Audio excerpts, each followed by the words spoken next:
We begin with all group members looking on in awe as the Grand Duke disintegrates before them while Will holds the flaming sword imbued by Ignis Vice. However, their relief is short-lived, as upon the fall of the Grand Duke, all monsters within the dungeon now converge towards their location. The students have no strength, stamina, or spell power left, and as the innumerable multitude of monsters descend upon them, a bell tolls as a great staff is struck upon the ground. A deep voice bellows out the ultimate spell named Loi Illusa, causing all monsters to be held in place as bolts of light rain upon them, destroying all the fiends. The students look up to find a group of warriors standing aloft, and in front of them all stands the king of the Magia Vanders and the strongest mage in all the land. The Wizard of Light, Aaron Masterius Old King, stands before them. Old King commends all the students for their determination and bravery. All within the chamber, including Werkner and Edward, kneel before the mighty mage. However, as all look upon the king, Will's eyes are fixated on another among them who seems somewhat out of place among the mages. As the man walks towards Will with a smile on his face, he curiously remarks that the sword still lives, and as he stands before Will, introduces himself simply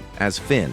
A few days have passed since the occurrence at the Praxis event. We watch as a mass funeral is held for the deceased professors, all 11 of whom sacrificed their lives to ensure that not a single student lost theirs. Much later, we watch the students of the elite group as they solemnly recover within the Academy's infirmary. And as they mourn the loss of their late professors, they also reflect on the identity of the two villains they met. The topic of Finn arises. We learn that there's a tribe called the Finn tribe. Not a single one of them can wield magic. However, their extensive knowledge of dungeons has led to the mages forming a contract with them. For without the tribe, exploration within the deep levels of a dungeon would not be possible. Elsewhere, we find Finn in Headmistress Cauldron's office as the diminutive man hands over a broken weapon to her, which she tucks away. He then casually leaps onto her table, and as he questions why Cauldron kept the existence of a sword from him, she explains that Will's wish is to rise through the tower and become a Magia Vanders who stands beside Elfaria.